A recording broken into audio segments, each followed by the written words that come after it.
Change your heart, change your life, change the planet. Hey everybody, it's TVO, and today I want to address something that I hear all the time. People are always saying to me, Team, your diet is too strict. You need to relax. You can't be happy or healthy on such a strict diet. You need to bend the rules a little bit. You need to live a little. People, what am I going to do? First of all, who wants to live a little, right? I want to live a lot. And if the food you eat makes you live a little, I'm not interested.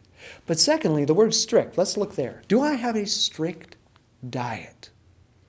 Well, if you go back to the Latin, strictus, which is where the word comes from, it means to be tight or closed or drawn in. It doesn't really describe the way I eat. My diet is not about removing things or putting blinders on and having a very narrow path, which is often how strict is defined, being really narrow.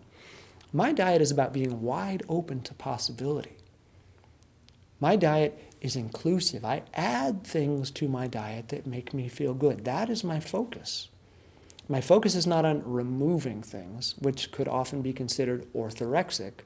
Orthorexic is I can't have this and I can't have that, and this could be toxic, and that's going to give me this, and that's going to give me cancer, and this is going to give me heart disease, and that's going to give me hives, and that's going to give me, well, I don't even know what that's going to give me, but I'm not going to eat it. That's orthorexic.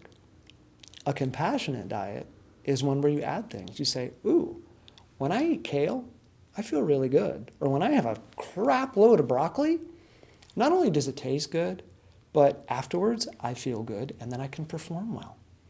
You know, when I have a bunch of mangoes, man, does that taste good. And then I feel great afterwards. So my diet is about including or adding things, widening the possibility of fruits and vegetables that I can add to my diet that make me feel good. A compassionate diet is not about living a little and settling for just a few moments of pleasure on your taste buds. You eat something, it's amazing, you have this incredible experience, it's like, oh my God, that was so good. But then the next few hours, you're like, okay, what's on TV? That's running away from something, living a little, never becoming the best that you could be because you're settling for just a little. You don't challenge yourself.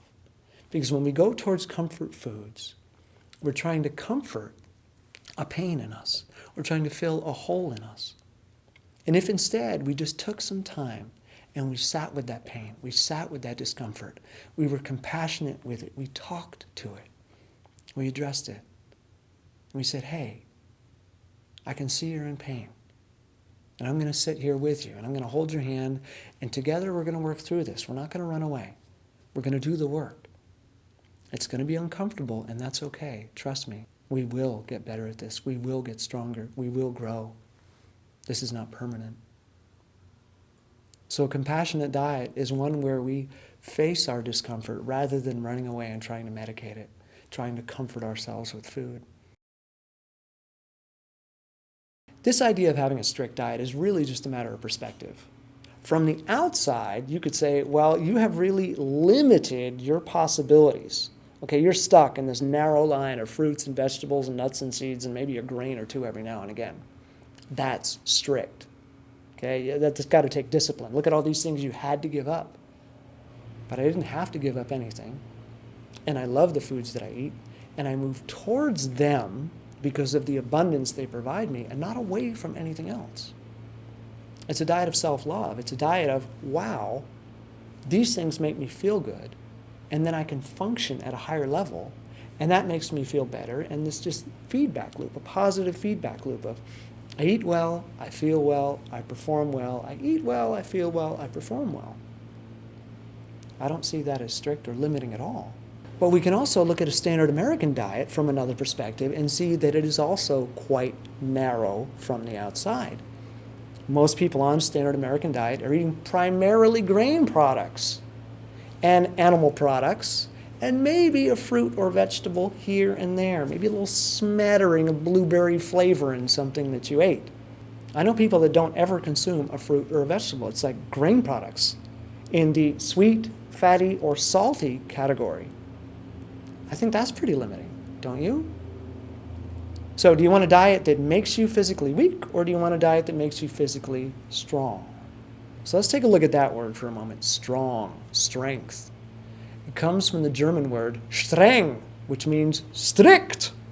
So if strong means strict, well then maybe I have a strict diet after all. Anyway, those are my thoughts on the matter. I'm not trying to tell you what to think. I'm just trying to get you to think. I want you to question things. I want you to sit with the stuff that makes you uncomfortable, address it, get in there, shake it up, and learn something from it. Because it's your stuff. It's your gift. It's your journey. It's your learning. It's up to you to make something of it. All right? If you like this video, give it a thumbs up. If you hate this video, tell me why in the comments below. Don't just tell me, you suck! Tell me what you don't like. Be specific so that we can have a conversation. And if you want more content like this, please subscribe. And as always, I love you guys, and I'll see you soon. Peace. Hey everybody, it's TVO, and today I want to address something that I hear all... Is my nose bleeding? Oh my God, or is that just snot? There's liquid running down my face. It's just snot. Don't worry, it's a false alarm. It's just snot.